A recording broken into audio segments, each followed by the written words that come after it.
Vrindavan Bihai Lal ki jai, Vaisani Wali ki jai, Jai Jai Sri Radhe.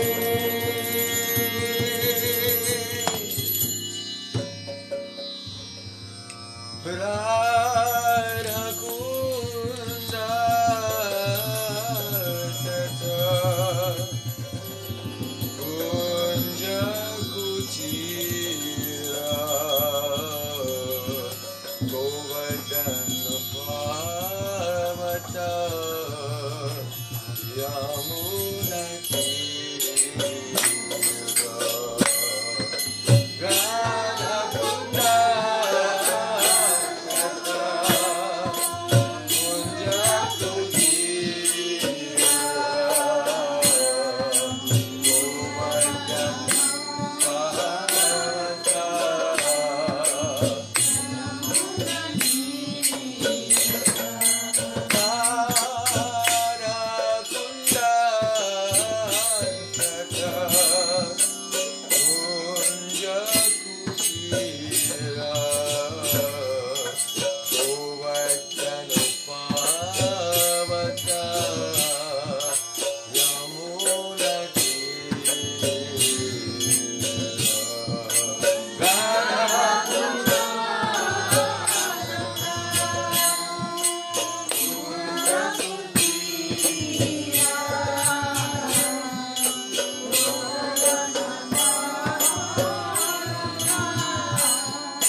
Hare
Vishiti Putram Atra Surupam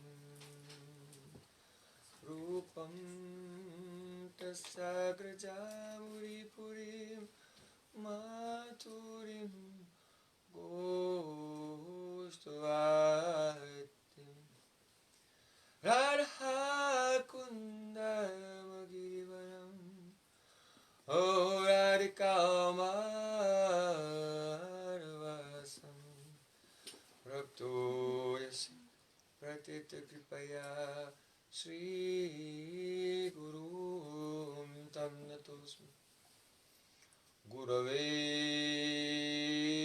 Gaura Chandraya Radhikaya Tadali Krishnaya Krishna Bhaktaya Tad Bhaktaya Namo Namah Anandalila Maya Vigrahaya Hema Bhadivyatschavi Sundaraya Tasmai Mahaprema Rasapradaya Chaitanya Chandraya Namo Namaste Chaitanya Chandraya Namo Namaste Chaitanya Chandraya Namo Namaste Bhakta-vina aparadalakse Chilkashtakamari param pamati Gita-mayidam shanam prapanam Vinde namaste charanara-vindam Vinde namaste charanara-vindam Govinda namo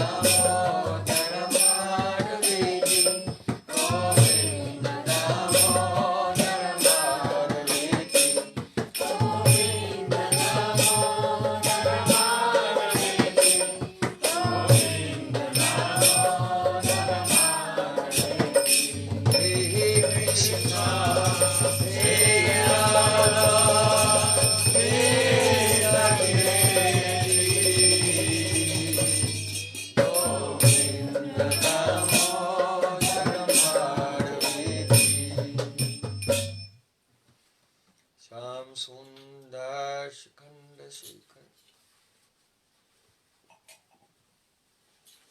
Smaraha Smurli Manara Radhikar Sukamama Kripanidhe Supriya Charna King Karim Kuru Tavaivasmi Najivami Tayavana Jivikaya Devi Tam Namah Charantikam.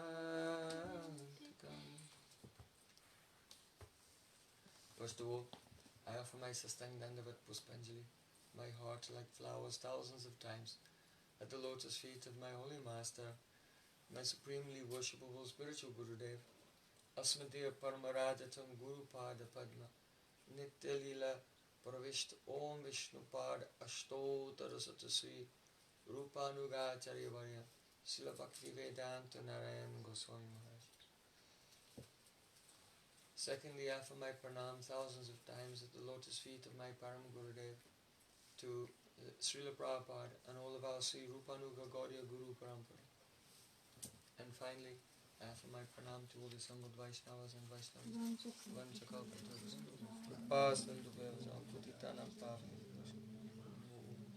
Jai Shri Gurudeva Ki Jai.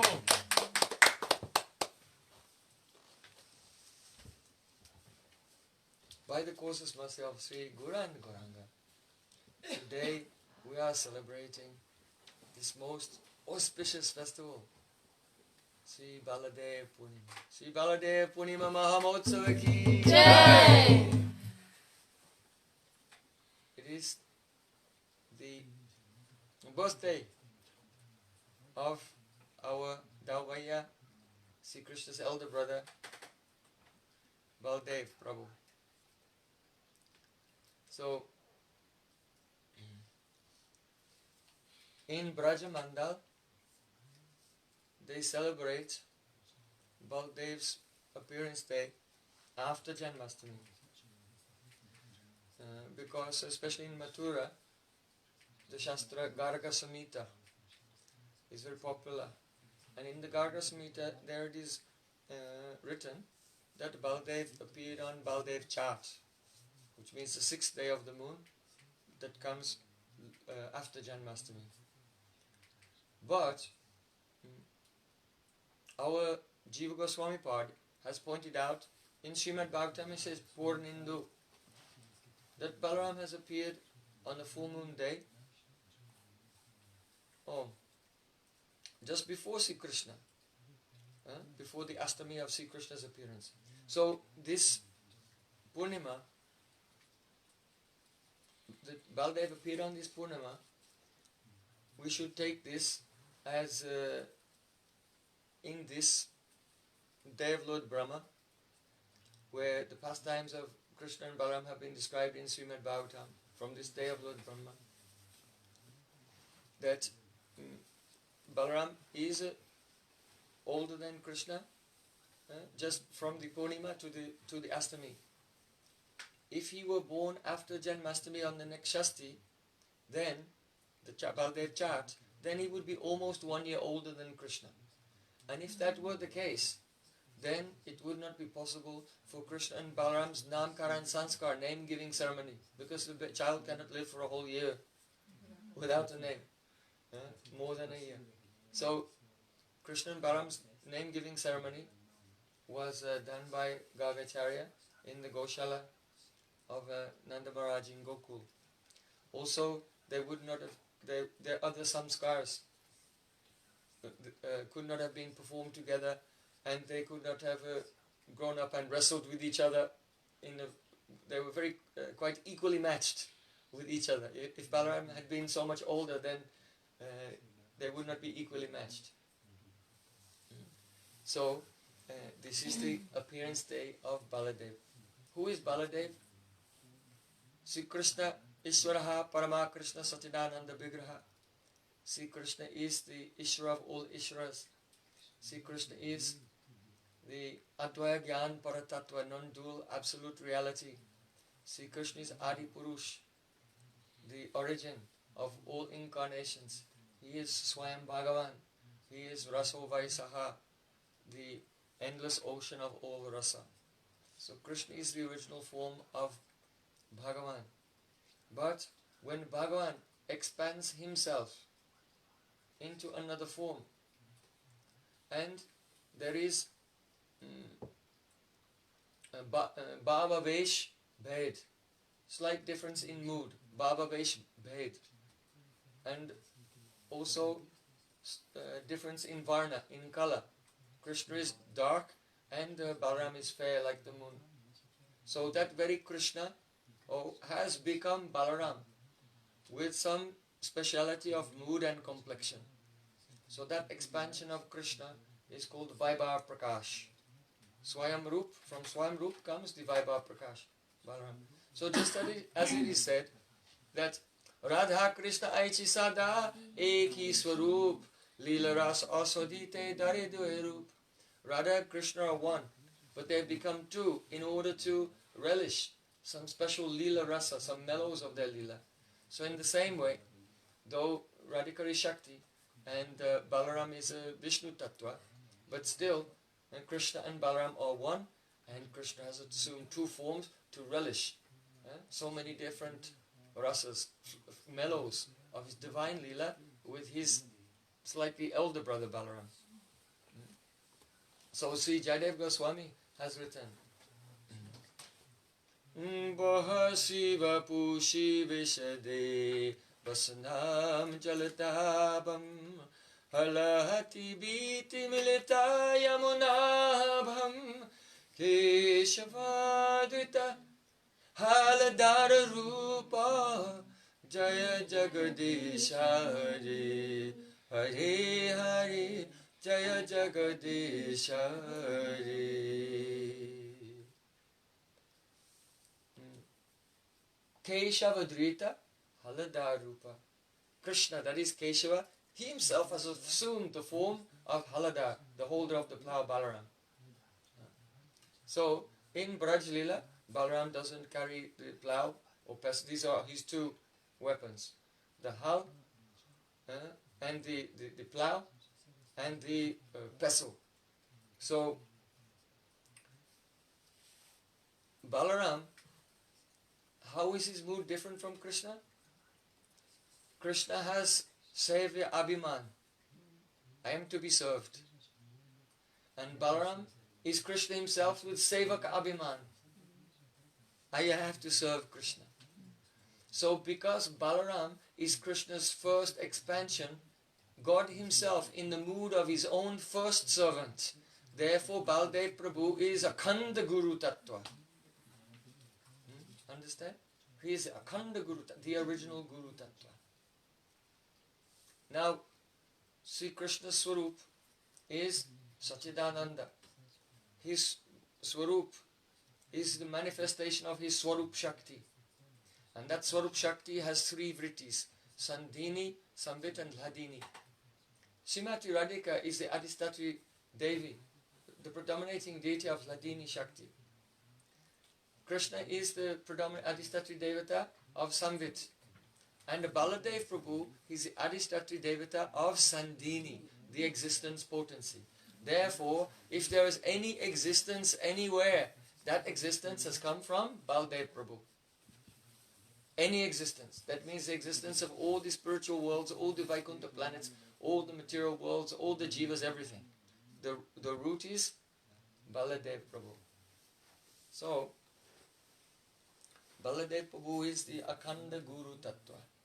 Now sometimes it is said that you should see the Guru as the manifestation of Baladev or Nityananda Prabhu, because Baladeva Prabhu came in Gaur Leela as Nityananda Prabhu. And sometimes we hear that Guru is a Guru Rupa Sakhi, near and dear maidservant of Srimati Radhika. Tam Gopika Brashvarasthani Antikesi Sevadikarni Guru Nijapara Padme Dasyam Pradaya Kurmam Prajakane Sri Radhangri Sevana Saiskinim Skabdo. Oh Gurudev, you are very near and dear to the tips of the toes of the daughter of Brishvabhanu Maharaj, Srimati Radhika. And you can bestow upon me the eligibility to serve her. So sprinkle your mercy upon me so that I may sink eternally in the happiness of service to the lotus feet of Radhika in the Nikunjas of Braja. So then the question comes, how should one see Gurudev? Is Gurudev Guru Tattva like Baladev or Nityananda Prabhu, or Guru Rupa Sakhi? So it depends on the adhikar of the disciple. In what stage are you in? You know, when Krishna was fighting with Vyomasur, then the struggle with Vyomasur was so intense that even Sri Krishna's crown fell off.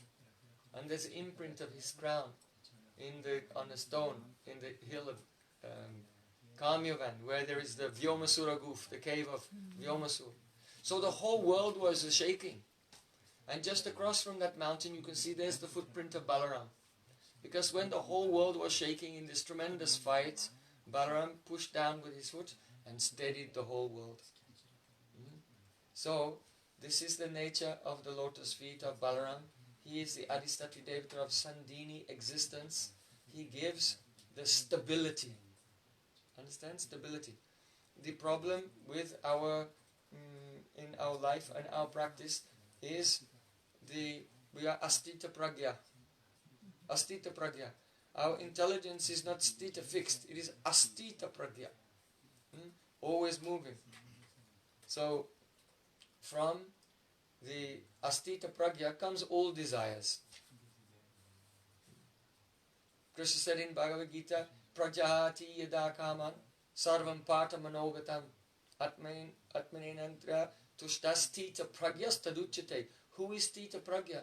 That person who is satisfied in himself, because he has given up all desires which are born from the mind. What does that mean? When the mind is not stita, fixed, when it is astita pragya, then the result of unsteady mind is all types of material attachments, desires, misconceptions, and so on. So in the beginning of our spiritual life, first we'll have to go through anartha nivritti, the clearing of anarthas, before we can come to nishta, steadiness, and then enter into Shuddha Bhakti, in the experience, the Swarupa pure Bhakti in the stage of Ruchi. So, how will the heart become steady? That means Baladeva Prabhu will have to put his lotus foot there in your heart, and then the heart becomes Sthirata Buddhi, very steady consciousness. Nishta comes, steadiness in hearing, chanting, remembering, serving. And then we can enter into the realm of a Shuddha Bhakti. So, at first, we should see Gurudev as the manifestation. Gurudev is the Vyasti Guru, individual Guru. And that Vyasti Guru is the power coming from the Samasti Guru, that is Balaram. So Balaram is Akhanda Guru Tattva, the wholesaler of the power of Guru. And he is the Akhanda, undivided Guru Tattva. And when his power is coming in a Vaishnava in this world, then that is from the Samasti Guru, the power is coming to the Vyasti Guru, the individual Guru. So there's no difference between my Guru, your Guru. Everyone's Guru is Baladev Prabhu. And his power is coming in different forms to guide the living entities. And when the disciple takes shelter of his Guru Pada Padma, then that Sandhini Shakti of Baladev comes and makes his heart steady. Automatically, when the heart is steady, the anarthas go away, because the anarthas are the symptoms of Astita Pragya. So then, on the platform of Sandhini, then Samvit and Laidini can dance. That means Radha and Krishna can come and perform their pastimes in our heart. If there's no platform, then Krishna cannot appear. Krishna does not appear directly in this world. First, Balaram comes in the womb of Devaki, makes the platform, then Krishna comes. So, but when the devotee's heart is very steady and he comes into the stage of Nishta, then Ruchi, then in Asakti. In that stage of Asakti, Nikunja Yuno Rati Keli Siddhyai Ya Yalibe Yuktir Apekshaniyam Tatrati Dakshad Aktivalabhasya Vande Guru Sri Charanaravindam. You see, this is not the first verse of Gurvastakam. First verse is Samsara Davana Lida Loka. This is the fifth verse. So that means when you come in the stage of Asakti, then you can see Gurudev in that way.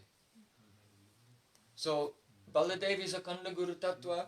He is carrying the Hal and Mosal. Hal means the plough and Mosal means the pestle. Because first of all, to plant the Bhakti Lata beads, the seed of devotion, the heart should be a fertile place. How can Guru give the seed of devotion in a field which is full of rocks and boulders and weeds? So before a farmer can plant a seed, then first he will come with a plough and break the hard soil and make it very fertile and ready to receive the seed. So because Baladev is Akhanda Guru Tattva, he is carrying the plough by his potency. We have very hard heart and rocks and stones are there. It's not a very good place for farming. So we come to Gurudev and Baladev's power comes through Gurudev like a plough and starts to scratch and till the soil of the heart and prepare it to receive the Bhakti Lata Beej. So in the beginning it can be a little bit painful. Spiritual life can be a little difficult, problematic, it seems. But anyway, if we have a Shraddha, in faith in Guru Pada Padma, we just try to follow. Gradually the heart will be prepared and the seed of bhakti will come. And when we hear Harikatha, it will be watered and then it will begin to sprout. And we can experience gradually our eternal relation with Radha and Krishna. So Baladev first has the plough in one hand. The other hand is the moso, the club or the pestle. Why? Because if you want to make something very delicious, if you want to make a chaunce, then you have to put all the spices in the bowl and then take the pestle and grind them.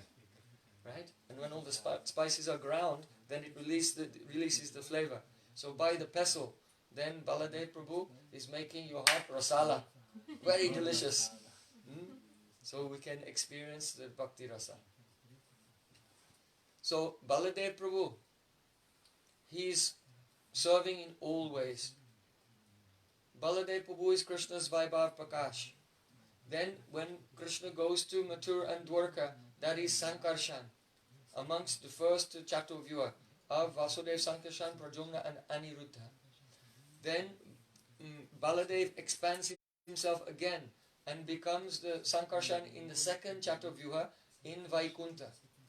And then from that is called, the first Sankarshan is called Mul Sankarshan in the first Chaturvyuha. In the second Chaturvyuha, Sankarshan is called Maha Sankarshan. Because from that Maha Sankarshan comes Mahavishnu, Karnabdishai Vishnu, and from him Gabadakishai Vishnu, and from him Kirdakashai Vishnu. So Paramatma Vaibhava, the living entities have all come from the Paramatma. Finally he expands himself as Anantashesh, supporting the universes. So you can see Baladev is serving everywhere, in every realm. So we'll start from the top. In Goloka Vrindavan, the Dham Vrindavan is manifest by Baladev. The Dham is Baladev's manifestation to serve Krishna. Krishna's Asan, Bhushan, Paduka, Chatra, Abharana, Chamar. That means his shoes, his cloth, his ornaments, Krishna's earrings, the paraphernalia such as the chamara for fanning him, his bed, everything is all manifest from Baladev Prabhu. So in all of these forms, Balaram is serving in Shanta mood, in a passive way. Then Dasya, Sakya and Vatsalya are all in Baladev. You should know that the Sthai Bhav is in one of three ratis. But some personalities, they have at different times more than one rati. So the main rati of Baladev is Sakya, is Krishna's friend. But because he wants to serve Krishna, then Dasya is in him, and also because he's older and tries to take care of him, his elder brother, he feels responsibility for his younger brother. So Vatsalya Bhav comes in him too. So when more than one rati is together in one heart, but manifesting in different occasions, that is called Sankula rati, congested rati. So this is the bhav of Baladev Prabhu towards Sri Krishna. So then he's also serving, not directly, but his Shakti, that is Ananga Manjari, served Krishna in Madhurasa as the younger sister of Srimati Radhika. Then Baladev Prabhu, he's serving by manifesting all the dhams of Mathura, Dwarka. He's manifesting all of Vaikunta and becoming all the paraphernalia, the shoes, the bed, the ornaments, the chamaras, to serve each and every form of the Supreme Lord. So he is called Shesh. Krishna is called Sheshai and Baladev is called Shesh. So the Shesh Tattva is always serving the Sheshai Tattva. So in each realm that Krishna expands, when he becomes the Vasudev in Vaikunta, then Sankarshan is there and becoming all of his paraphernalia. And also from Sankarshan come all the jivas in Vaikunta. From Balaram, all the jivas in Goloka Vrindavan come. From Sankarshan come all the jivas in Vaikunta. And from the Paramatma come all the jivas in the material world. So Balaram is manifesting all paraphernalia only for the service of Krishna. And because the jiva is Paramatma Vaibhava, expansion is Paramatma, and the jivas are the Vaibhava of that Paramatma, therefore it's understood that just as all existence is manifested by Balaram or his expansions only with the purpose of serving Krishna, so you, being a jiva, have been manifested for one purpose only, and that is to serve Krishna. So this is the importance of understanding Baladev Tattva. No, what is reality? What is existence? Existence is only for serving Krishna. Everything. So, Baladev is called Shesh. Shesh means the remainder. So many devotees are serving in any ways. But Balaram is serving in all those ways, and if anything is left over, he does that too. So he's Shesh, the remainder. Understand? So this is Baladev Tattva. Now, the appearance of Baladev.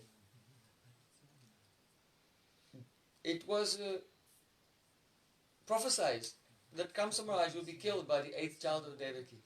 So Kamsa Maharaj kept Vasudeva and Devaki in prison. And each time she gave birth, then Kamsa was killing her newborn children. So when it came to the 7th pregnancy, then everyone thought that Devaki had a miscarriage. But this was not the fact. Rather, Balaram appeared in the womb of Devaki to prepare, because he's the Dham, to prepare for the appearance of Krishna. And then Yogamaya, on the order of Krishna, attracted Balaram from the womb of Devaki to the womb of Rohini, who was already in Braja. So because he was attracted from the womb of Devaki to the womb of Rohini, his name is Sankarshan. And Karshan means drawn or attracted. And because he was a long time in the womb, therefore any children who are born late, if the pregnancy is extended and they're born late, usually they're very strong. So his name is Balaram or Baladeva. He's very strong. Now, that Balaram who was in the womb of Devaki is Devaki Nandan Balaram. That's a Balaram's expansion. The original Balaram was already in the womb of Rohini.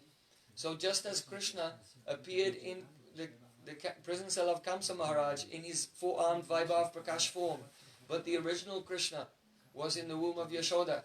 And then when Vasudeva carried Krishna to Gokul, then the Vaibhav Prakash, Vasudeva Krishna, entered into the original Krishna. So in the same way, the Vaibhav Prakash of Baladev went from the womb of Devaki and entered into Rohini Nandan Baladev.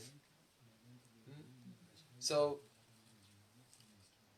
we can say that Baladev is completely a Brajavasi, not a Mathuravasi.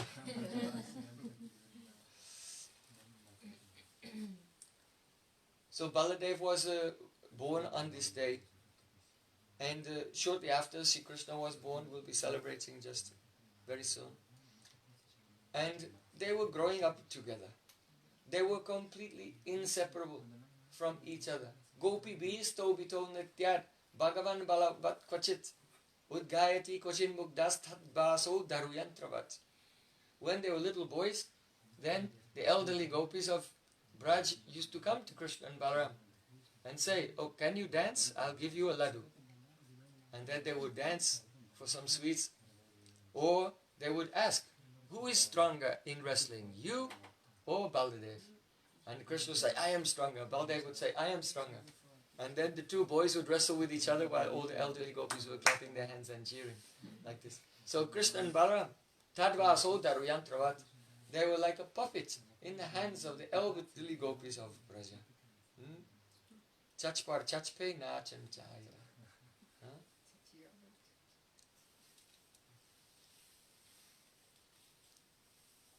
So, when Krishna and Balaram, they became 5 years old, they were allowed to not take out the cows, but take the calves out to graze.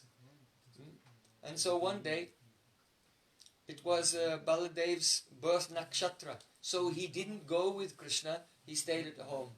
And that's the day that Lord Brahma came and stole the cowherd boys. Otherwise, how will Lord Brahma steal Balaram? So that was the birth nakshatra. Balaram had to stay at home with Mother Rohini and give, to celebrate his birth nakshatra, give some charity and cows to the brahmanas and so on. So, at that time, when Brahmas tried to steal the cows and calves, he didn't, but he thought that he did because he came under the influence of Yogamaya.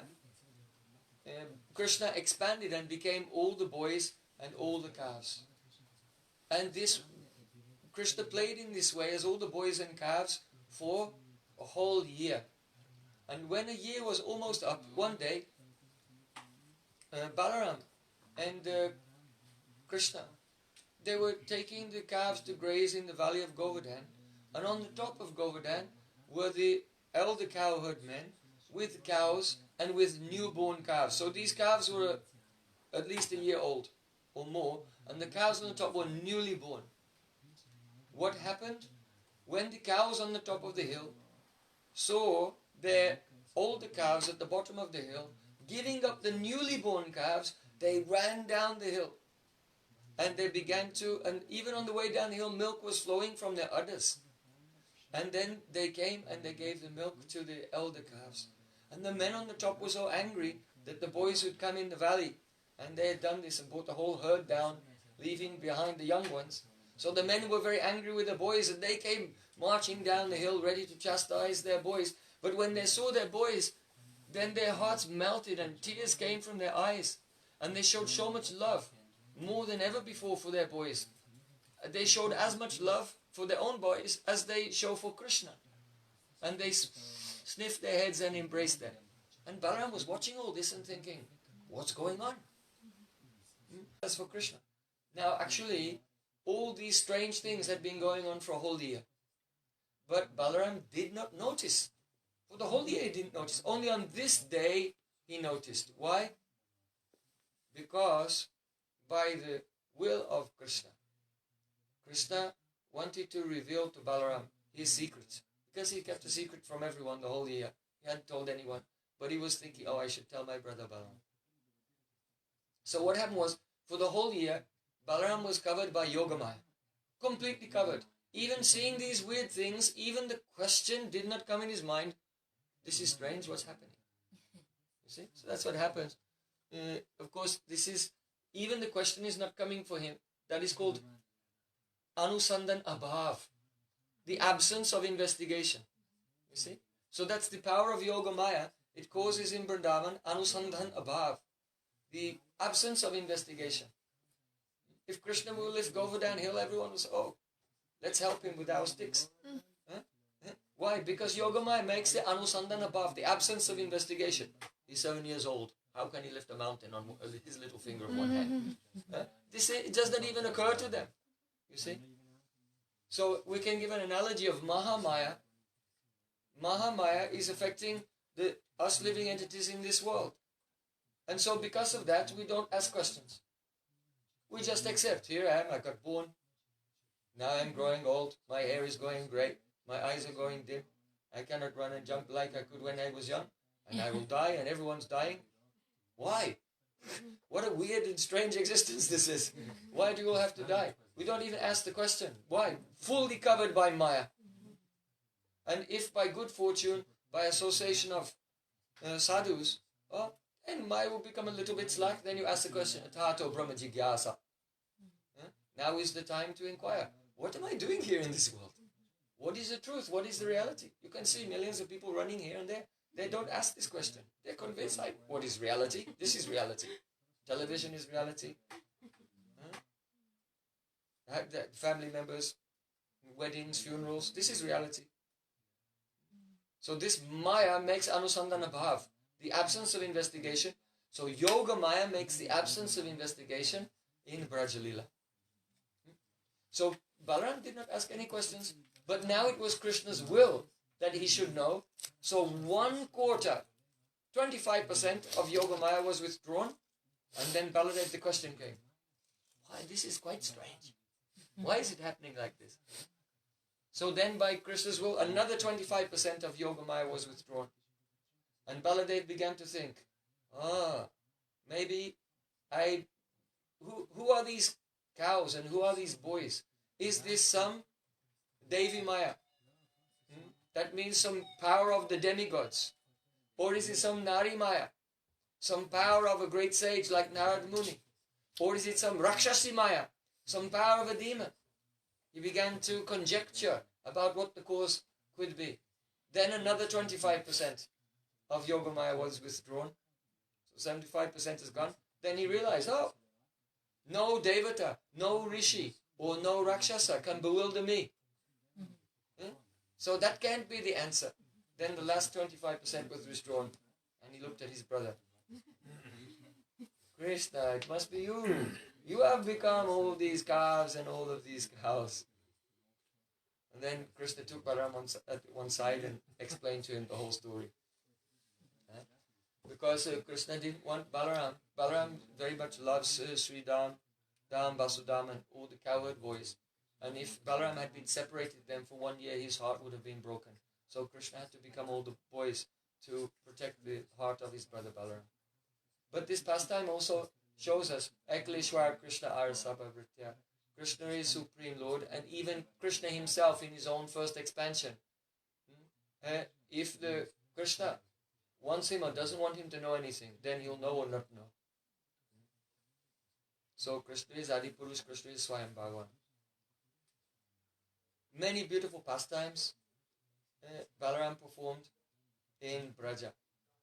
One day, the Krishna and his friends, they were in the eastern direction from Talavan, and a breeze was blowing, and they could smell. Sorry, in the western direction, because the breeze was blowing from the east, and they could smell the fragrance of the tal fruits. So then the cowherd boys called, "Oh, Rama, Rama, Mahabaho! Oh, Balaram, you have such strong arms! Oh, Krishna, we are hungry." And nearby there's a forest. Nearby there's a very wonderful forest of palm trees, tal trees. And there are very fragrant, delicious fruits there. So actually the boys are not hungry. They wanted Krishna and Balaram to taste those fruits. But on the pretext of saying they were hungry, they were inspiring them. And they also wanted to inspire them to relish some rasa. Because though they're the friends of Krishna in Sakya Ras, but Vira Ras, chivalry, heroism, also is compatible and nourishes the friendship. Because the boys like fighting with each other. So they said, the problem is this, O Krishna and Balaram, there's a demon in that forest. His name is Dhenukasura. And he has the shape of a donkey, the shape of an ass. And he's protecting all these fruits for his master, Kamsa Maharaj. So everyone is afraid to go there. No one will go. Even birds are afraid to go there. These demons are so terrible. So in this way, they were trying to get Krishna and Balaram fired up. Krishna and Balaram looked at each other. They were smiling. How can a donkey be so strong? Let's go. Come on, let's go. So the boys went marching off to Talavan. So when they arrived in Talavan, then Balaram, he took the trunk of one of the tal trees, which was very thick and strong, but he began to shake it. And as he was shaking it, then the fruits began falling, dop, dop, dop, from the trees. And the sound of the falling fruits came into the ears of Dhenukasura and his associates. So then he was ferocious. So many huge donkey demons, they came galloping there, braying like thunder. And he attacked Balaram. So Dhenukasura came, and as donkeys tend to do, they attack with the hind legs. He turned around and he kicked Balaram in the chest. But Balaram was completely unhurt. And then he was running around braying. So then again he came to attack Balaram, kicking with his hind legs. So then Balaram, he caught the hind legs of Dhenukasura and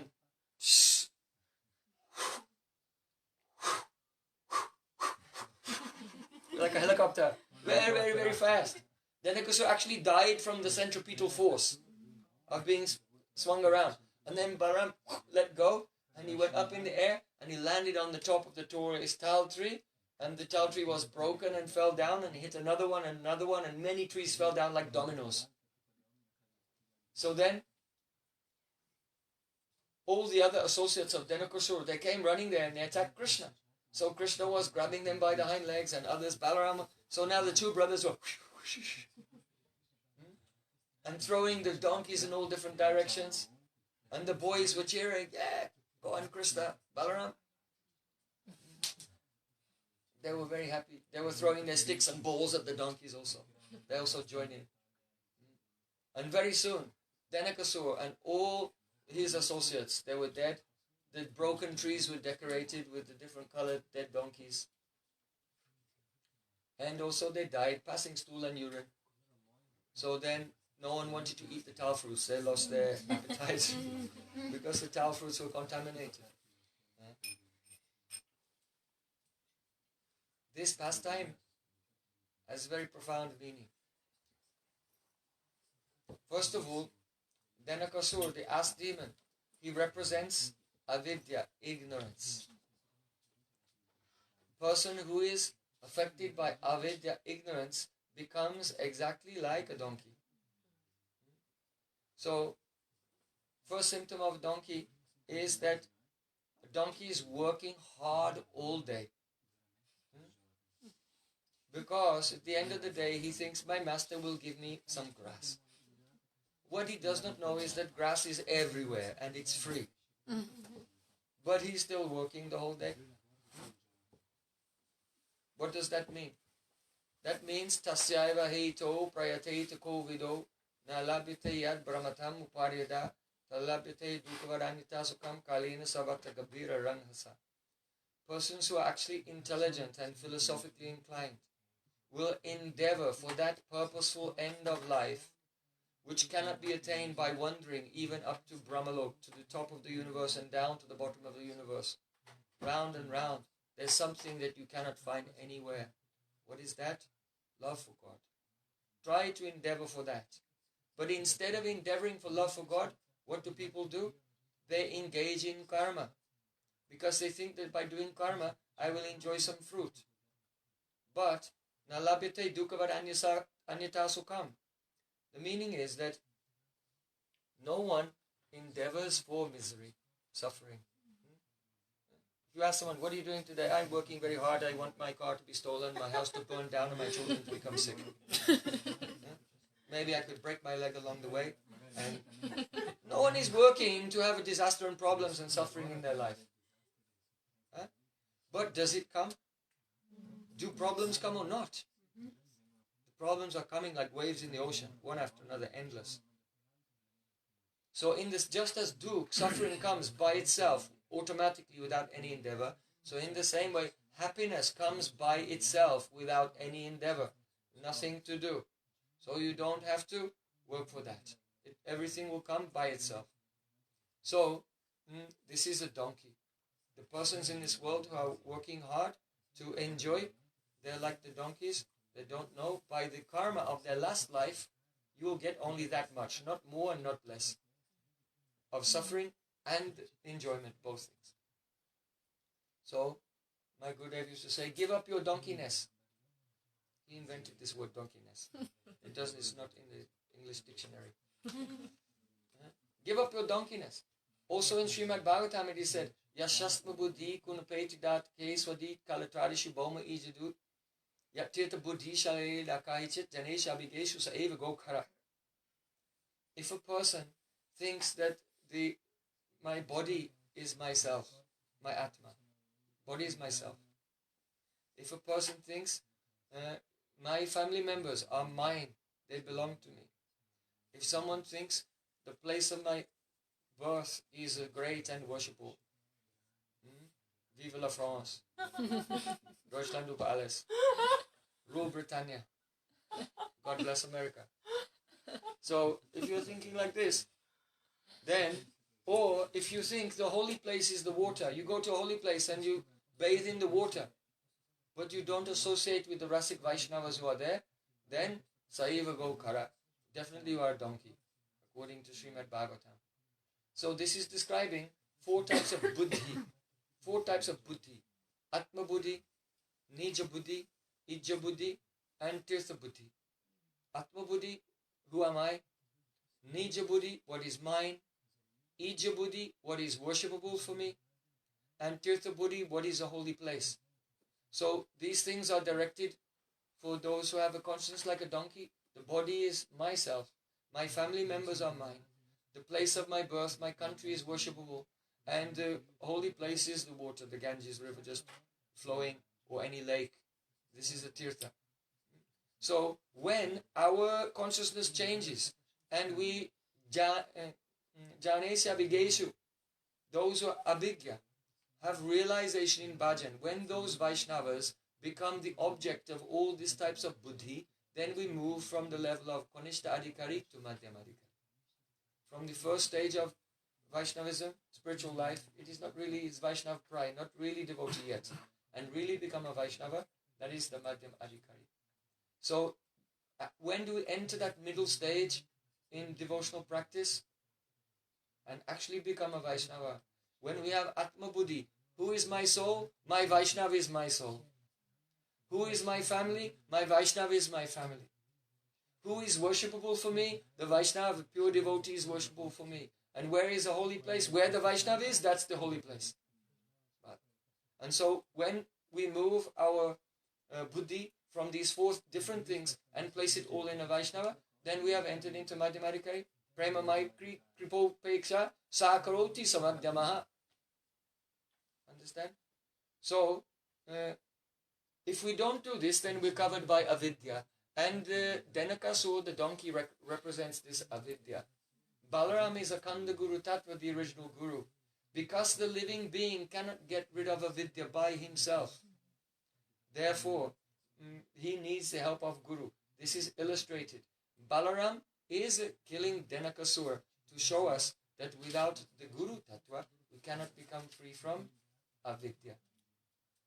So, another symptom of a donkey is the donkey is always chasing after the female donkey. And running after the female donkey, and she kicks him in the face many times, but still he chases her, and still she kicks him, and still he chases her. So this is also the symptom of avidya, chasing after the opposite sex, even though you have been kicked in the face so many times, and you have lost all your money and your house and everything. I have a friend, he's a doctor. So one of his patients came to visit him, and he gave him a health checkup. So, and the patient, he was saying, I'm thinking of getting married. I'm looking for, I have no candidates, but I want to get married. And so the doctor said to him, but you have already been married 3 times. So I think that your health is okay, but your mental health is lacking. He said, I'll give you some advice to save you some time. Find a woman that you don't like and buy her house. So, understand? So, this attraction between the genders in this world, this is all coming from avidya. So the donkey is a symbol of this, and Baladeva killed that donkey, Denakasur. Another reason why Baladeva killed Denakasur. In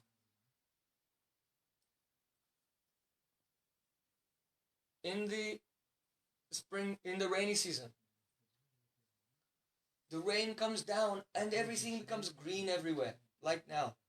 Now is the festival, Julan Yatra is going on, Hariyali Tej, the time of greenery. So when everything is green, a donkey is all day chewing, eating the grass. But because there's greenery everywhere, even though he ate so much, but he looks around and thinks, I have not eaten anything. And then he becomes skinny. He's actually eating so much grass, but it's a psychosomatic illness, that because he sees grass everywhere, the donkey becomes skinny because he thinks, I have not eaten anything. And then when the summer season comes, and there's no grass everywhere, it's all dried and died, then the donkey's eating very little. And he looks around and says, I have eaten everything. And then he becomes fat. This is psychosomatic. So, what does it illustrate? It means that when the living entity in this world is affected by avidya, and he's looking around, I have a big house and so many cars, and I have built a business, and I have a very big bank balance and so many things, and everyone respects me. He's looking around, and then he feels very fat. I am very successful. Look at all of these things I have done. But what did he do? Nothing. He did nothing. It was the fruit of the karma from the previous life. Only out of ahankar, ego, he's thinking, I have done everything. And then that person, if you invite him, oh, come to Brajmandal Parikrama. So then he will leave Switzerland or Germany, wherever we are. I think we crossed the border, right? We're in Germany. So then he will fly to India and spend a whole month walking around in the heat and in the dust, going around Govardhan and Vrindavan, all different places. And then in the end, then he thinks, oh, what did I get from this? Whole month I spent doing nothing. I didn't earn any money, and I spent a lot of money coming here and everything. So I've done nothing. So just as the donkey thinks, I have eaten everything, when he has not eaten anything. Or he thinks, I have not eaten anything, when he's done so much. So similarly, the conditioned soul, when he's doing karma, and he thinks, I've created so much. He thinks he's done so many things, but he did nothing. Because his soul is sleeping. Ya nisha savabhutanam tasyam jagrati samyami. What is day for the sage is night for the living entity in Maya, and vice versa. Only the ego is going on, completely in Maya. And when that person goes and actually does parikrama in Vrindavan, then every step that he's taking, Sant Milan ke chali, chajo abhiman, jojo pat age dare, koti jagya saman. Tulsidas, he has said that, oh, my dear friend, let's go and meet with the sadhu. Let's go on parikrama. But before you go, give up your abhiman, give up your ego first. And then what to speak of when we arrive there, every step that you take in the direction of the sadhu is more than 10 million Ashwamedha Jagyas. So when a person is engaged in bhakti, when a person is walking around Vrindavan or Govardhan, hearing, chanting and remembering with Vaishnavas, he's making mountains of Sukriti. Sukriti and sanskars. These sanskars are very rare and they are essential for getting taste in your relationship with the Supreme Lord. But the person out of avidya, thinking, oh, serving Guru and Vaishnavas, doing bhakti, waking up early in the morning and serving all day and wandering here and there, and at the end of it I have nothing to show for that. But actually, he cannot see a big shining mountain of Sukriti he has made, which is priceless. It is so valuable, more than all the jewels in the universe. But if you do karma, which is nothing, then he thinks, I've done so many things. This is Maya, avidya. So prema bhakti jaha hoite, avidya vinashayate. By the association and service of Sri Gurudev, then our avidya can be destroyed, and prema, pure love for Sri Krishna, will enter into the heart. So, these are some of the significances of Balaram killing Dhenukasura. After some time, Krishna and Balaram and all the friends were playing together. And they decided to make two teams. And whichever team would win the game, then the losing team would carry those boys on their shoulders. So Balaram was in one team and Krishna was in another team. So in that, the other team was led by Sridham. So Sridham defeated Krishna in wrestling. And so Krishna's team, they had to carry the Balaram's team on their shoulders. So Krishna was carrying Sridham on his shoulders. And Balaram won. So Balaram got on the shoulders of a boy who was in Krishna's group. But this boy was not a boy. It was a demon named Pralambasur. So Pralambasur had come, he had been sent to Braj by Kamsamaraj to kill Krishna. But he was thinking, I'll kill his brother first, because his older brother always protects him, then I'll kill Krishna. So he took Balaram on his shoulders, and then as they had to carry each other to a certain spot. But when they got to that spot, this boy continued. He kept going. Then Balaram, he became heavier and heavier, and the demon could not hold him in his boy form. So he manifested his actual demon form. Very, very huge. And he went up into the sky. He began to fly in the sky. His body was black. His hair was red. He had big tusks that went up to his eyes. Like this. Very ferocious. And at first, when the boy manifested this huge form and Balaram was going up into the air, Balaram was, what is this? He was anxious. He felt some fear. And then the next moment, he thought, I am Balaram. And he punched him in the head and broke his head open, and he came crashing down. And all the boys were cheering, Jai Baladev, Jai Baladev. So, and Krishna was laughing. Why? Because it was Krishna's desire. He wanted to play a trick on Balaram. That by his desire, he kept Balaram covered by Yogamaya. So Balaram would be afraid, And then suddenly, when it was a very critical moment, then Krishna said, okay, let him understand. And then Balaram realized, I'm Balaram, I can save myself from this. And he killed the demon. So Pralambasur was dead. Who is Pralambasur? Pralambasur is the hypocrisy, duplicity. This is the main problem of the conditioned souls in this world. Prabhupada Srila Bhaktisiddhanta Thakur, he said, Vaishnava Saralata, e Vaishnavata. What is Vaishnavism? Simplicity. It doesn't matter if you are foolish. It does not matter if you are uneducated. It does not matter if you are poor. It does not matter if you have no skills or expertise, or you're not beautiful or educated, wealthy, or anything. These things don't matter. If you are fallen, you have many anarthas, you have many desires, you have many misconceptions. But just be honest. Srila Bhaktivinoda Thakur has written the kirtan, Amara Jivana Sadapa Perachaka Nahiko Punya Lesha Parera Udvega Diyachi Yeko to Diyachi Divera Klesha. My whole life I was sinful. I gave many problems to others. When I see others being successful, then I feel sad. But when others fail, then I feel very great satisfaction. I am angry and lusty.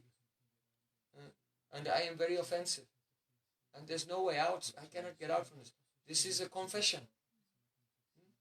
Every conditioned soul is corrupt to the core. Don't think I am good. Every conditioned soul is corrupt to the core. And the only good quality they can have is to try to be honest about it. I am a fallen soul. Sri Krishna Chaitanya Prabhu, Daya Kora More. Dhamma Bina Ke Dayalu Jagata Sangsari. Patita Bhavana Hetu Tavavata. Oh Mahaprabhu, you came into the world to save the fallen persons. I am such a fallen person. You won't find anyone more fallen than me. Oh Nityananda Prabhu, I am suffering so much. Please give me your merciful glance. So Baladeva Prabhu, he's serving not only in Krishna Lila but in all Leelas. In Ram Leela he becomes Lakshman, the younger brother. But as the younger brother, he had to follow the orders of the elder brother. So sometimes he had to do things that were very difficult, he didn't want to do, such as take Sita to the forest and leave her there in the ashram of Valmiki Rishi. So Lakshman was thinking, I don't want to be the younger brother. So then in the next incarnation became Balaram, the elder brother. And he found that was a very good policy, so in the next incarnation he stuck with that. And became Nityananda, elder brother Nityananda Prabhu in Gaura Lila. So the duplicity is the problem. So Saralata e Vaishnavata, the quality of a Vaishnava is just to be honest. Don't try to hide your anarthas and problems from Guru. If you try to hide your problems, then it will be like a cancer and it will spread everywhere and they'll finish you off. But if you go to advanced Vaishnavas and say, oh Gurudev, oh Vaishnav Thakur, oh Prabhu, I have this problem. Just by opening your heart, then by their mercy it will disappear. My Gurudev said that when he was a young devotee, he was serving very hard all the time, and sometimes he came into class, and while the Harikatha was going on, then he used to feel sleepy and sometimes fall asleep. So he came to Srila Bhakti Pragyan Keshav Goswami, his Gurudev, and said, oh, I have this problem, I fall asleep in the class. And then Param Gurudev said, oh, from today you will not have that problem. And then from that day, he was completely attentive. In all Harikatha, never felt any tiredness again. So, that Baladev, that is Akhanda Guru Tattva, has killed Pralambasur, shows that we cannot become free from duplicity unless we approach Gurudev and confess. We can be honest, I have duplicity. We can be honest about that too. And by their mercy, then this chitta vikara, this contamination, this distortion of our consciousness can be cleansed away. And heart can become neat and clean and shiny. Then realization will appear there. So when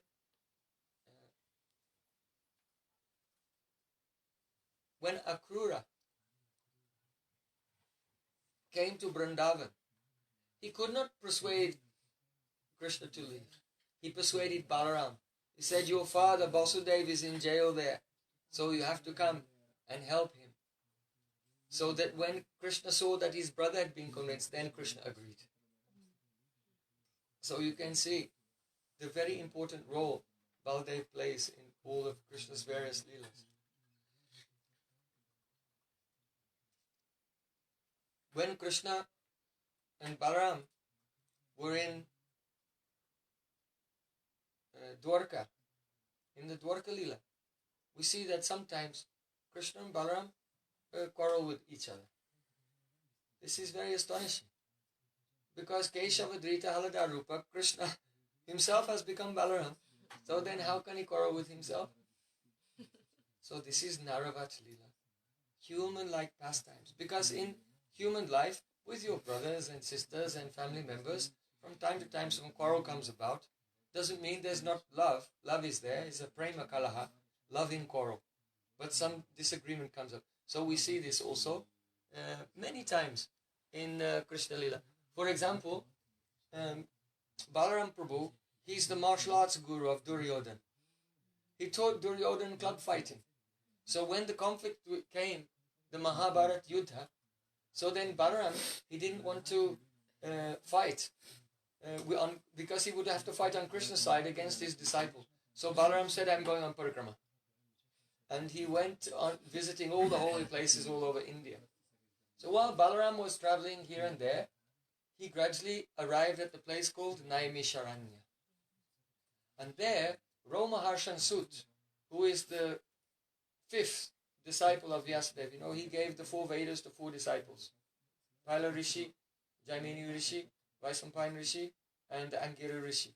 Then he gave the 5th Veda, that is the Puranas, to Romaharshan Sut. So all the sages were gathered there, and Romaharshan Sut was speaking the Puranas. Baladeva arrived, and when Baladeva arrived, thousands and thousands of rishis all stood up and then bowed with folded hands to Baladeva Prabhu. But Romaharshan Sut was sitting on the Vyasasan, and he did not get up. This is a great offense. Because the asana is the Vyasasan. It is the seat of Vyas. And Vyas is also Vedaista Sarva Ahameva Vedyo Vedantakrit Vedavid Eva Chaham. He is also Krishna's manifestation. So the Vyasasan is the place of Guru Tattva. No one can sit on the Vyasasan and represent themselves. They have to represent their Guru Parampara. So now Akhanda Guru Tattva, the original Guru himself has come, but Romaharshan Sut did not get up to give him respect. So it was an offense.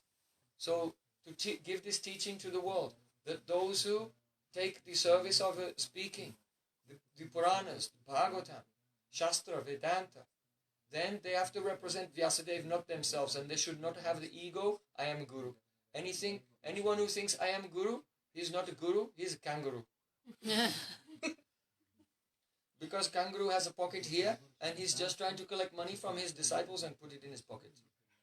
So, to give a warning to all those kangaroos, then Baladev, he took one straw, one blade of kush grass, and he came to Romaharshan Sut and he just poked him with the grass. And at once, Romaharshan Sut was dead.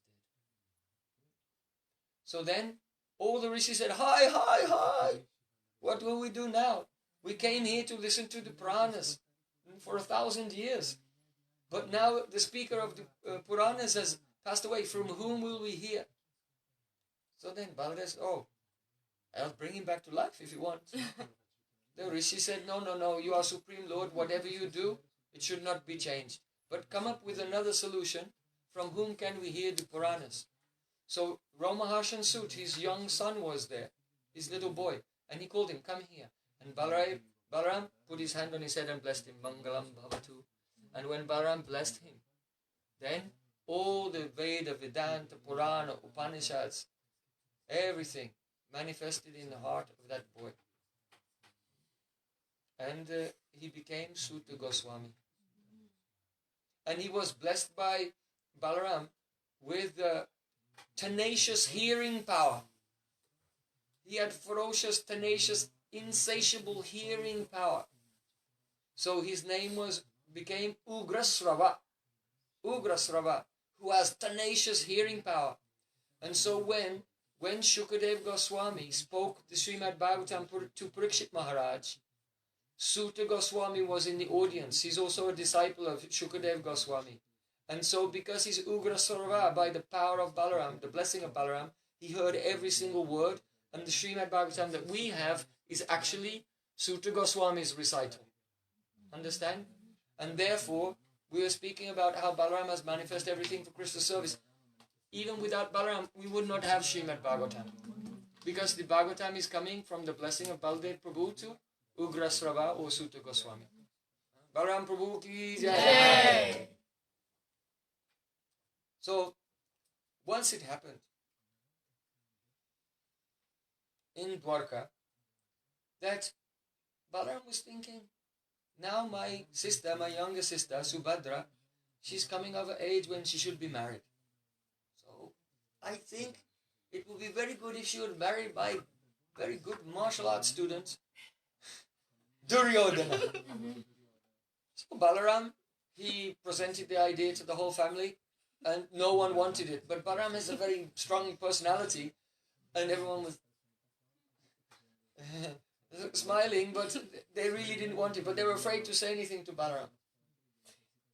Subhadra herself didn't want to marry Duryodhana. And she was praying, oh, what can I do, what can I do? So then Krishna came up with a good idea. Duryodhana was very happy with the arrangement, because Duryodhana knew war was coming. And if he would marry Krishna's sister, then all the Yadu warriors would be on his side against the Pandavas. So it was for him more of a political move.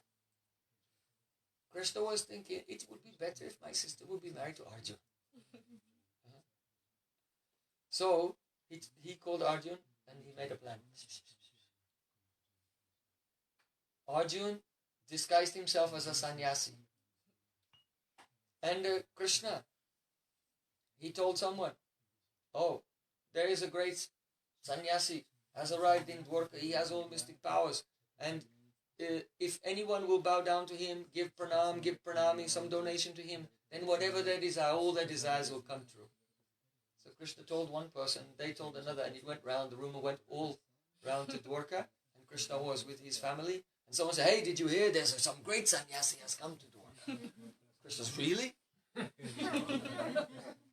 What is his quality? He's so great that if you give pranam and pranami to him, then whatever desire you have will be fulfilled. Subhadra was thinking, oh, I desire to not get married to Duryodhana.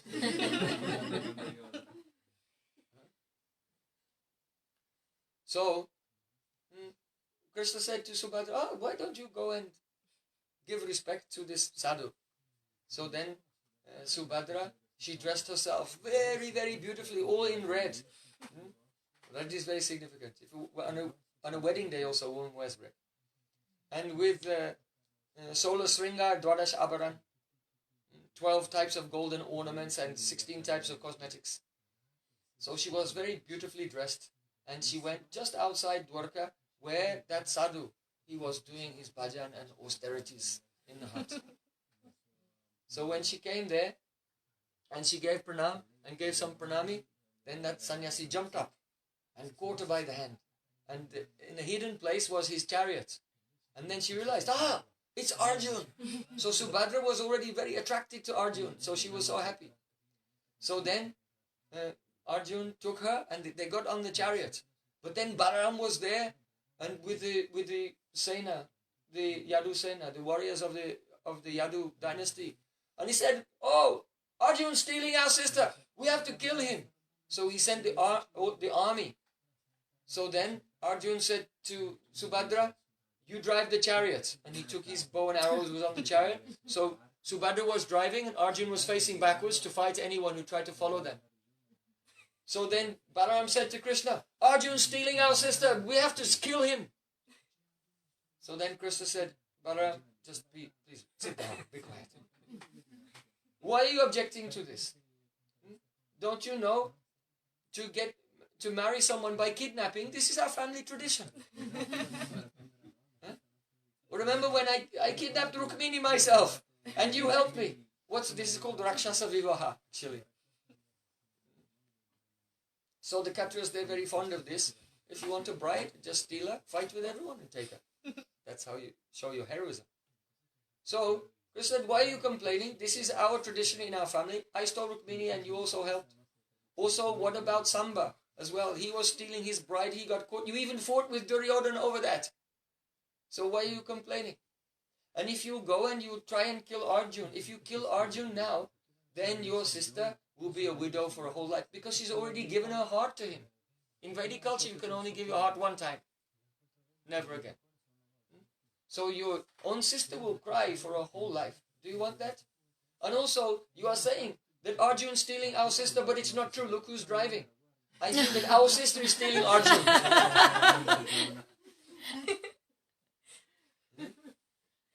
So then Balaram, he looked at Vasudev Maharaj. Vasudev Maharaj looked down. He looked at Devaki. Devaki looked down.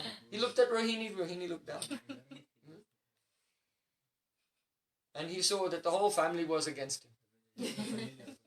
So then he agreed to Krishna's proposal. All right, let it be. Let our sister be married to Arjun. So this is called Prema Kalaha, loving quarrel between Krishna and Balaram. Very beautiful. Only by Yoga Maya, by this Naravat Leela, human-like pastimes. When the Leela of Krishna is human-like, then it is called Madhurya, sweet, sweet and beautiful. Krishna and Balaram also, they got into another quarrel once. Perhaps you know that at the end of the Mahabharata Yuddha, there was a big fight between Bhimsen and Duryodhana, club fight. So just when that club fight was beginning, Balaram, who'd been visiting all the holy places, he came to Kurukshetra because that's also Dharmakshetra, Kurukshetra. It was actually the prominent holy place in the Dwarpa Yuga. So Balaram came there, and Balaram, he was watching the fights between his student and Bhimsen. So Bhimsen was stronger, but Duryodhana had more skill. And also, the whole body of Duryodhana was harder than a thunderbolt. He'd been made impregnable by the power of the glance of Gandhari. By her chastity, she made him invincible. But because his mother told him, you should come in the middle of the night, but come with no clothing. And just when he was about to go into Gandhari's room, Krishna said to Duryodhana, where are you going? I'm going to see my mother. You can't go like that. At least put a gamsha on. So Krishna tricked him into putting on a gamsha, so he was covered from the waist to the knee.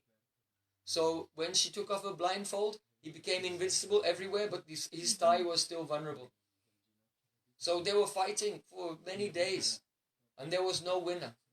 So finally, Krishna made a signal to Bhimsen, strike his thigh. Now, it's one of the rules of the Gada Yuddha, club fighting, that you cannot strike below the waist. But anyway, Bhimsen, he struck Duryodhana below the waist and broke his thigh, and he fell to the ground. Now he was finished. So when Balaram saw this, then he became angry. He said, this is an injustice, this is against the rules, this is an injustice. I'll kill Bhima. Krishna said, Balaram, please calm down. Today you have arrived just in time to see this injustice. But where were you on that day when Dushashan was tearing off the cloth of Draupadi on the order of Duryodhana? What did you do about injustice on that day? Where were you on the day when Duryodhana tried to burn the Pandavas alive in the house of lac? Where were you on that day? Where were you on the day when Duryodhana gave poison to Bhimsen? So in this way, Krishna was reminding. He said, where were you when our nephew Abhimanyu entered into the Chakravyuha of the Kauravas, and then he was surrounded by Duryodhana, Dusashan, Shakuni, the Dronacharya, Ashwatthama. Where were you then? 6 warriors all fought and killed him at the same time.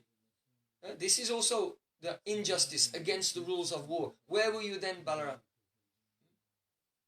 So then Balaram, hearing all these arguments of Krishna, then he became calm and did kill Bhimsen.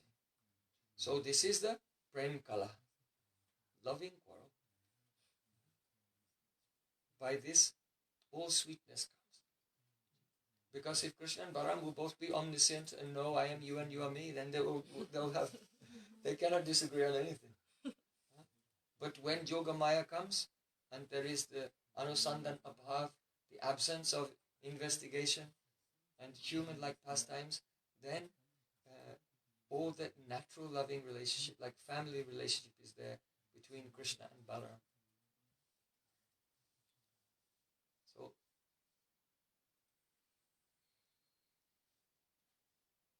you know that when Krishna was in Mathura,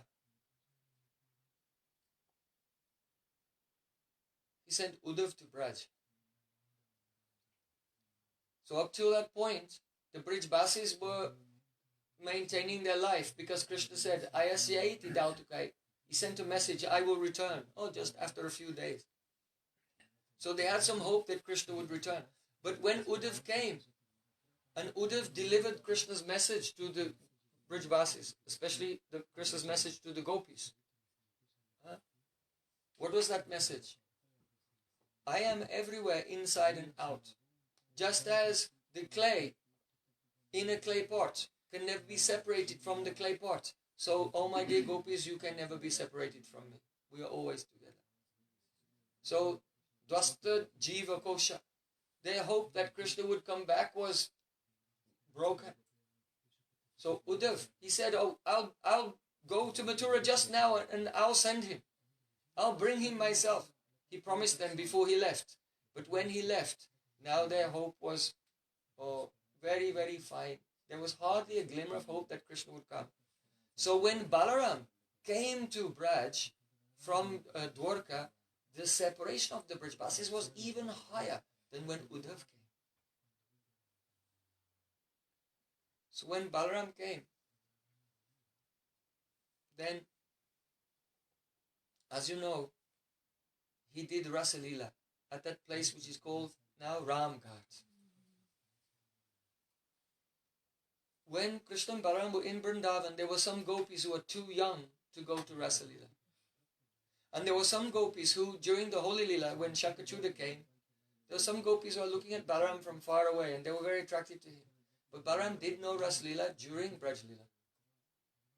But afterwards, when he was in Dwarka and he came back to Braj, those gopis who were too young had grown up. And those who were attracted, all they met with him. And Balaram did the Rasa Leela in Ramghat.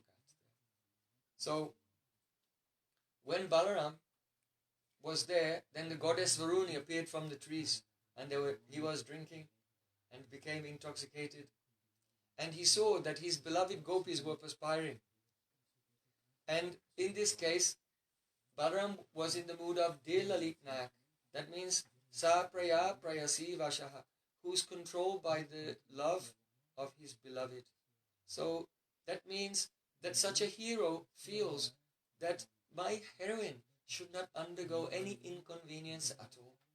So if she's perspiring and she wants to cool down by having a dip in the fragrant and cool river Jamuna, then she should not have the inconvenience of having to walk all the way there. So Balaram was intoxicated and being controlled by the love of those gopis, he called the river Jamuna, hey Kalindi, come on! Kalindi, come! But the goddess Kalindi, she was thinking I should not go near a drunk person, so she didn't come. So then Balaram manifested his plow weapon. It's part of his swarup. Manifest. It's always there, but you cannot see. His plow weapon manifested. And he came to Jamuna and he put his plow and he began to pull. And he threatened, I'll cut you into thousands of rivulets in all directions. So then the goddess Kalindi came out of the river and offered prayers to Balaram. So there are many profound details here. One thing is this, that this is not Yamuna Devi, whom we are worshipping. Mampunatu Sarvadara Vindabandhu Nandini, Chiranandabano, Sadananda Suno, Parapem Patri, Drava Brahma Gatri, Agananda Vitri, Jakasemitati, Pavitri Kriyano Vapu Mr. Pudi. Not this. Because that Yamuna is Krishna Sakhi. Krishna Sakhi. So for Balaram to order her and say, serve me, Balaram cannot do that. That would be rasabhas. It would be against the principles of rasa. So that is a goddess Kalindi, who is a Prakash, an expansion of Krishna's queen Kalindi in Dwarka. She was there and Balaram was interacting with her. So there's opulence in this. That Varuni Devi, the goddess, appeared from the trees, that his plough appeared. Krishna has no chakra in Vrindavan, Balaram has no plough in Vrindavan. But because this is in the level of Dwarka Lila, some Aishwarya is there. And she is a goddess of the expansion of the Kalindi in Dwarka. So all these ingredients actually of Aishwarya. So there are two Rasalilas. Krishna's Rasalila is the manifestation of full Madhurya. And when Balaram does Rasalila, it's a manifestation of Aishwarya. Actually, they're not on the same level from the perspective of Rasa Tattva. So Balaram also did Rasalila with Krishna's gopis. Now everyone will say, oh. And even Jiva Goswami has written that Balaram did not do that Balaram did Rasalila with his own gopis. Now what it means is this, that with his own gopis, he can have very intimate pastimes in the kunjas. But with Krishna's gopis, he does ras. That ras means singing, dancing and playing musical instruments as a service to his brother Krishna. Why? Because he's come to pacify those gopis' separation. Now, first of all, there is nothing lusty in their singing, dancing and playing musical instruments. Secondly, even the demigods in heaven, when the males and females meet and sing and dance together, it's not illegal in heaven. They have a different, because they don't have gross bodies, they have subtle bodies. So they have different morality. So they enjoy sense gratification so much there without any reaction in the heavenly planets. So if in heaven to sing and dance with between male and female, with whom you are not married, it is not illegal against Dharma. Then what to speak of Balaram, who is from Goloka Vrindavan. So there's no fault in this. And secondly, Balaram, in relation to his own gopis, has Sevya Abhiman. But in Sevya Abhiman, they should serve me. But in relation to Krishna's gopis, he has Sevaka Abhiman. So he's there only to serve them, to speak and sing and remind them of Krishna. So when Baladeva was inspiring the gopis in the remembrance of Krishna and their pastimes with Krishna, then the gopis, they felt great joy. But then the next moment, their separation became double. And they began to cry. And when Balaram saw the separation of the gopis, then Balaram became so absorbed in remembering Krishna, he became black. So in Braj Mandal, if you go to the ancient temple of Dauji, the old temple of Balaram, which is established by Bhadranath, Krishna's great-grandson, Balaram is black. Because when he met with Krishna's gopis, seeing their separation, he became so absorbed in Krishna that his light complexion went away and he became Sham complexion. So then Balaram was crying, "Oh Krishna, oh Kanaya, how could you leave Braj Gopis? Please come at once." And by the heart's desire of Balaram, there and then, Sri Krishna appeared in thousands of forms, and in thousands of forms, Krishna took each gopi by the hand and took them into their individual separate kunjas, and very beautiful pastimes took place.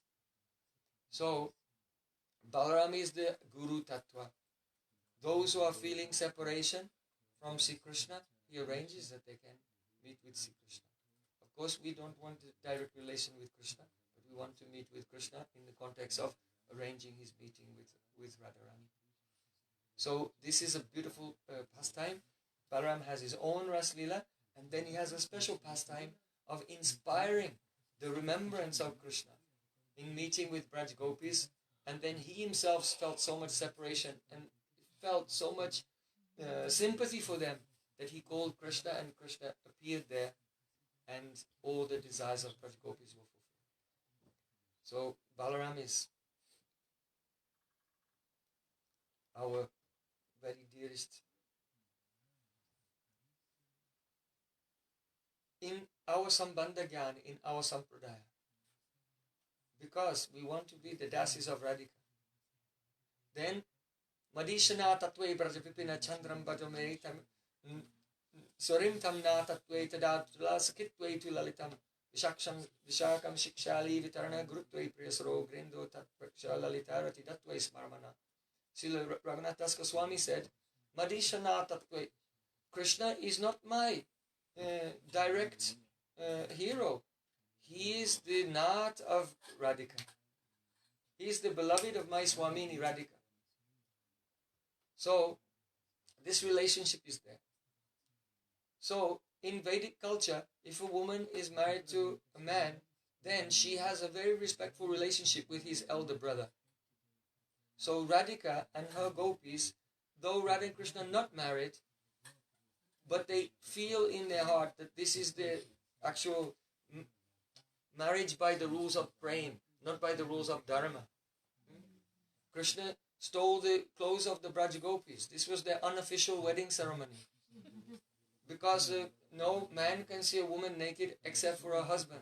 So when the gopis, they took off their cloth and bathed in Jamuna, Krishna stole their cloth.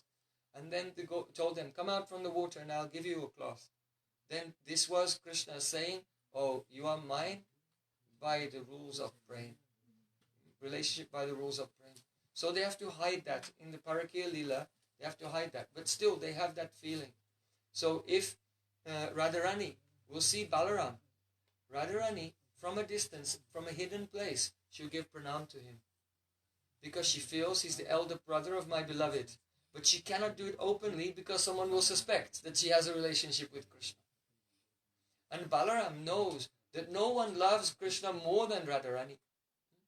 So that when Krishna's leaving the village in the morning or coming back in the evening, then Balaram knows, oh, my brother, he'll want to exchange some glances with Radhika and gopis, and he'll be somewhat inhibited in my presence. So Balaram makes some excuse and he goes a little bit ahead. So Vaktram Brajesha Sutayor Anuvenu Justam Yavani Pita Manorakta Kataksha Moksham.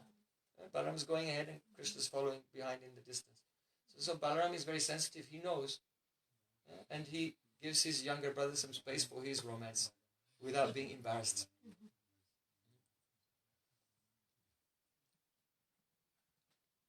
So there are some very beautiful verses in Srimad Bhagavatam of conversation between Krishna and Balaram. Comes in 10th canto, chapter 15.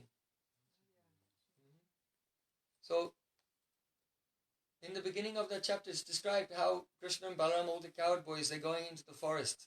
And the forest is very beautiful. And Krishna's walking and he puts his hand on the shoulder of his brother and he's pointing out the beauty of the forest to Balaram. And he says, oh Balaram, look at these trees. You are Adi Purush. You are Supreme Lord. And when the trees see you coming, then the flowers and fruits come and they become so heavy with fruit that it weighs down their branches. And by that, the trees are bowing down at your lotus feet, Balaram. And by bowing down at your lotus feet, they become free from their sins by which they have taken birth as trees.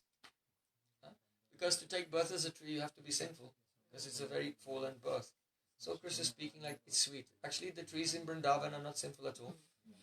Because Lord Brahma prayed that Bhuri Bhagam hiya janma kimapyathavyam yad gokule pikatamangir jobhishekam yas jivitam tu bhagavan nikalam kundas tadyapi yat padarajasu tibragyameva. Lord Brahma is praying, if only I could take birth, even any birth in Braj, even as a stone. A stone in Gokul, what to speak of on the other side of Jamuna, in Vrindavan. So, these trees, they're actually Krishna's Nitya Parika, eternal associates. They have pure love. But Krishna is speaking like a human being.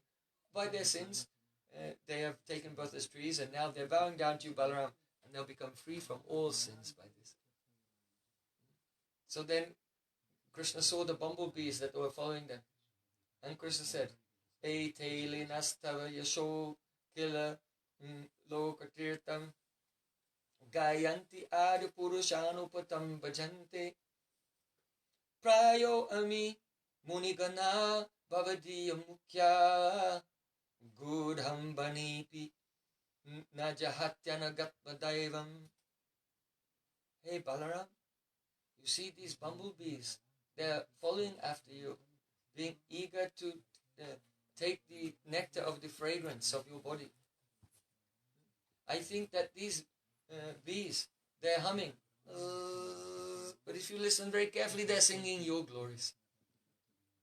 Your glories purify the whole world. They are themselves a place of pilgrimage. I think that these bumblebees, they are not really bumblebees, but they are your intimate associates. They are actually great munis. In your former Sankarshan, there are many sages and rishis offering Vedic mantras. But you are here in Vrindavan having secret loving pastimes. And so if those rishis will come following around with their long beards and Vedic mantras, it will be very inhibiting for you. So they're very clever and very rasik. So those rishis have took the form of bumblebees and they follow you wherever you go. And when you secretly meet with your beloved in a kunj, at that time, none of your friends or any of your associates will go, but they can go and they can see your pastimes, and you're not even upset with them. You don't take offense that they're following you around. Anagatma Daivam, he says. Anagatma means one who's anaga, they have no sins. So here, it means you don't take offense from them. The implication is that if someone says something or do something, you become upset. It's because you're sinful. Understand? You become upset with someone, that's not their problem. It's because you're sinful. Because if your heart was pure, you would just say, Tattenu kampam susamekshamano. Everything that's happening to me is just Krishna's mercy. So we take offense to others due to our own sins. So Krishna called Balam Anagatma Daivam, that your heart is pure. So when these rishis take the form of bumblebees and go in the kunj, then you don't take offense. So then Sri Krishna said, oh Balaram, look, the peacocks are dancing and the birds are singing. So that is because you are a great sadhu. When a sadhu comes, then he should be greeted with singing and dancing. And look at this. Danyayam adhya dharani trinavirudastat padasprisho dhrumalatha karajabimrista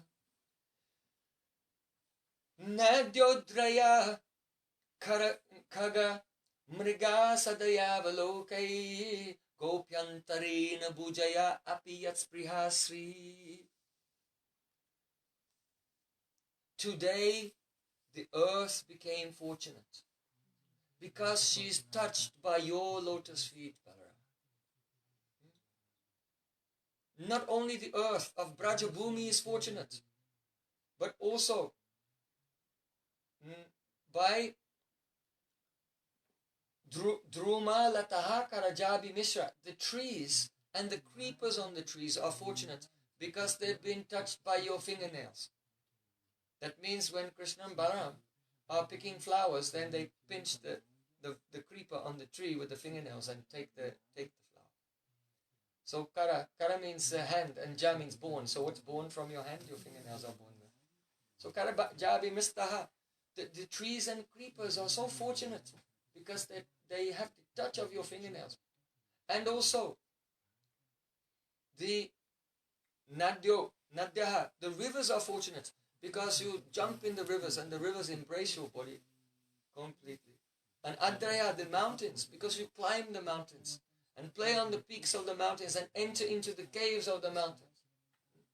And kagamriga sadayavaloke, and the animals and the birds and the deer, they're very fortunate because pranayavaloke, you sadayavaloke, you glance at them, sadaya. Sadaya means with mercy. Sadaya. Or it can be sataya. Sadaya. That means by your glance it bestows auspiciousness upon them. So very lovingly, very mercifully, compassionately you glance at the birds and at the deer.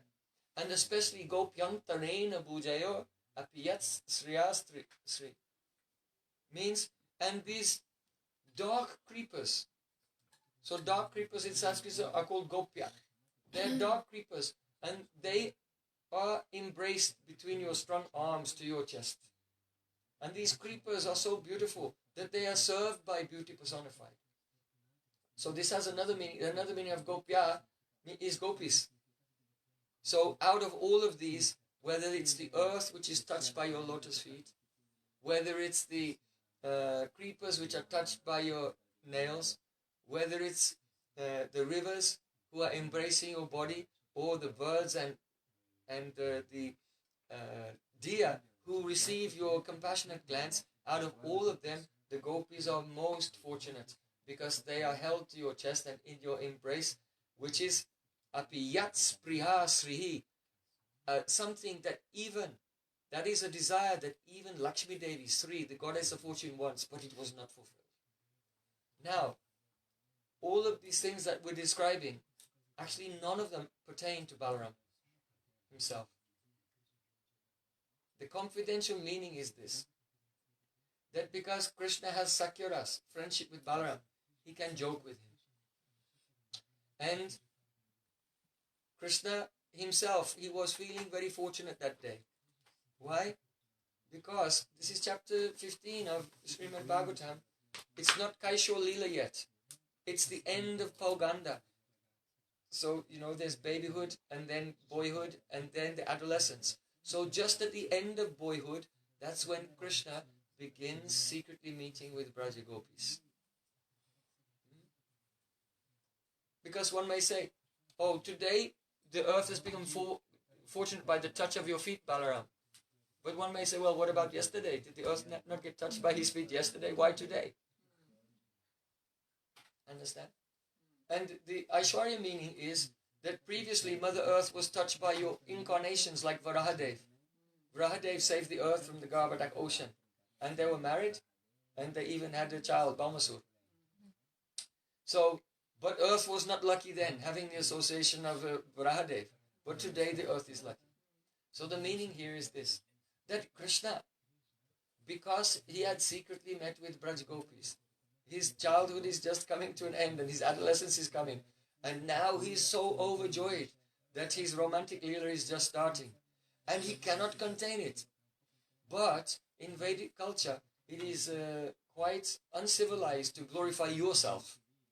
So on the pretext of glorifying Balaram, Krishna is actually glorifying himself. But he could not say it openly. He could not say it openly and he could not hold it inside. So the real meaning of this is that the earth is fortunate today because today the earth is touched by my foot, which is smeared with the kumkum from the bodies of Braj Gopis. And the gopis are fortunate, like the trees, more fortunate than the trees, to be touched by my nails and nakaspash. And gopis are more fortunate than the rivers who embrace me because Braj Gopis embrace me. And then when Braj Gopis become very tired from our pastimes, then I look at them with compassion. So that glance, they are more fortunate than the birds and animals whom you are glancing at with compassion. Gopyan tarena bhujaya apiyat sprihasri. And the gopis, they are embraced to my chest. But he's saying to your chests. But Balaram, no Ras Leela in Braj during Braja Leela. So all of this was actually Krishna speaking indirectly about himself because he could not hide his happiness on his new discovery of Madhur Rasa in Braja Leela, and indirectly he is expressing that here to Balaram. Because Apiyat Sprihasri, Lakshmi Devi has left Vaikuntha. Kasyana Bhavosya Nadeva Vidmahi Tavangirenum Sparashadikaraha Yadvancha Asri Lalnachartapo Vihayakamam Suchiram Dridabrataha. The wives of the Kaliya, they said this prayer, that I don't know what austerities Kaliya has done to get your foot dust on his head. When to get that very dust, Lakshmi Devi has left Narayan and left Vaikuntha and she's doing austerities for thousands of years. So it's not written that Lakshmi Devi has left Vaikuntha to get the embrace of Balaram. Only Krishna, so everything is relating to Krishna. So this is the example of a sweet and beautiful Sakyaras between Krishna and Balaram. Shri Baladeva Prabhu ki Jai. Shri Baladeva Purnima Mahamotsava ki Jai. Hari Vrindavana Vihari Lala ki Jai. Varasaniwari ki Jai. Jai Jai Shri Radhe. Gaur Premanande. Hari Hari Bol. Bol. So there are many other pastimes. We'll tell them next year. Otherwise, come to Brajmanda Parikrama if the India opens up again, and we'll visit all the places of Balaram's pastimes. So we'll sing one kirtan.